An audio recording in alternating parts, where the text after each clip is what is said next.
lieutenant-colonel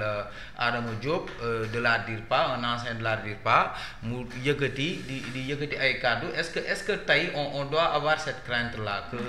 la réaction des forces de l'ordre que ñoom ñu jékki-jékki révolté par rapport à cette situation qui risque d'envoyer certains parmi eux en prison. Vous savez crainte bi duñ ci génne xippi mooñ ciy génne wax que lii mën na am du crainte mu am mën na am pourquoi parce que soo jëlee benn fourmilière nga ñëw gis fourmi yi di dem seen yoon faale wuñ la duñ la matt duñ la laal ñoom ñu ngi cof seen ay affaire di dem di dugal ci fourmilière bi nga ñëw jël sa xeer bu ngandee nga dóor ci fourmilière bi toj seen abri le minimum que tu peux avoir mooy fourmi yi dox yéeg sa kaw matt la parce que tu crées un désordre extraordinaire. C'est dans cette situation, dans ce cas de figure qu'on se trouve. Tey ñun mën nañu toog fii di ci wax mais bu ñu évacuer débat bi yépp puisque ñun mën nañ ci wax man j'en parle en tant que commissaire de police à la retraite donc en tant que membre des forces de défense et de sécurité je me sens impliqué concerné sama sentiment ak sa bos bokkul est-ce que d'accord bi ci loolu je me sens visé directement parce que d'abord dañu viser sama métier ci articulation li may def mu normal je me sens culpabilisé parce que lii ñuy wax ni nit ñi def nañ ko dund naa ko wax naa la ni la commandé naa ay nit au minimum benn alkaati ak benn nit ñu jàkkaarloo mu dóor ko bal mu dee situation boobu pourtant alkaati bi demul kaso et defuñu ko parce que dañu bon que man benn chef bu bon laa damay protéger alkaati bu rey nit ainsi de suite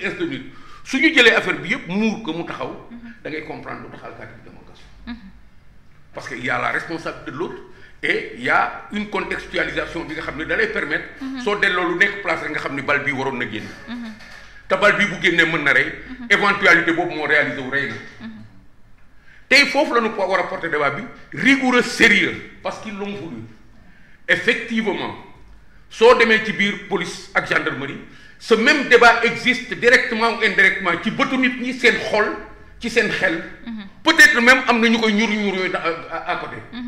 ñun suñu amul honnêteté wax pour que mu bañ a am ñun ñooy favoriser mu am wax jii ñuy wax c'est le premier pas vers ce qui va nous permettre de barrer la route à cela parce que ils ont ouvert su fekkee ni yow da nga nekk ci benn situation tu cours le risque d'aller en prison supposons nga wax par exemple je cite par exemple la sûreté urbaine de Dakar tu dis que ñoom ñoo doon comment dirais-je encore ñoom ñoo doon torturer nit ñi ñoom ñoo doon def nii déjà da ngay jël ay nit culpabiliser leen tu crées un sentiment de frustration chez des gens qui n'étaient là que pour faire leur travail ñu ngi daw guddeeg bëccëg di ñëw ci ay oto et c'est faux déjà que c'est faux li ñuy wax yépp ils ont bricolé des situations extraordinaires wax naa la un cas de torture dans un commissariat c'est une bavure la règle de jeu pour arracher à quelqu'un un propos c'est pas la torture sinon du ngeen ma respecter yéen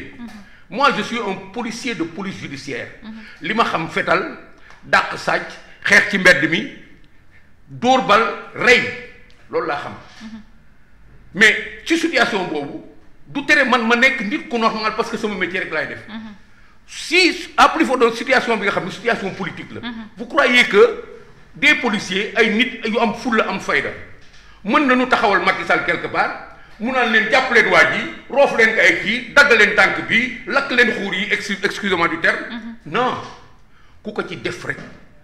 suñu cerner loolu mën nañu génne yow sa nature propre mais la règle du jeu ce n'est pas cela donc il faut pas que ñu jël des corps de métier noble honorable ñuy créer situation bi ba ñu nekk au centre ay nit nag yi nga xam ni tekki wu ñu dara je peux le dire jël leen nag léegi taxaw nag naan wéy dañ leen war a tëj ku rey ñu rey la ku def nii ñu def la nii ku def nii ñu def la et ceux qui ont donné l'ordre de sortir qu'est-ce qu'on en fait su fekkee rek à égalité la alkaati ak gendarme foofu la ñuy répondre et les maîtres du jeu là parce que ñun ñooy def enquête kenn mënu ci luñ ci mënul mën nañ ko lijjanti clairement ba ñu xam kan moo rey et c'est possible mais à chaque fois que dans le feu de l'action du gis passé boobu ils se sont débrouillés pour brouiller toutes ces pistes là et comme ça c'est faux que les responsables politiques sont les seuls à avoir eu. J'ai fait une vidéo sur cette question-là. On nous sort des commandos, des combattants de Ousmane Sonko. Oui. On nous sort des boucliers du projet. Oui. Et ces gens vous disent clairement, nous qui font front. Le terme front. Ni ça veut dire que de 2021 à maintenant, nous sommes dans les foules. D'où les forces occultes, voilà.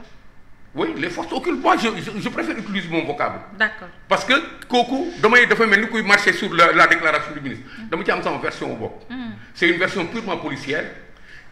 Parce que policière, elle permet à tous les autres de comprendre que nous pouvons régler. Okay. Nous pouvons savoir le tout de tout. Nous pouvons savoir comment est mort chaque personne à peu près à 80%. Donc nous, des gens déjà, ils laissent des indices traîner en nous ramenant des boucliers avec un comportement militariste. Est-ce que nous n'allons pas dans la direction de faire revenir la démarche insurrectionnelle qui est partie de 2019 Ni nous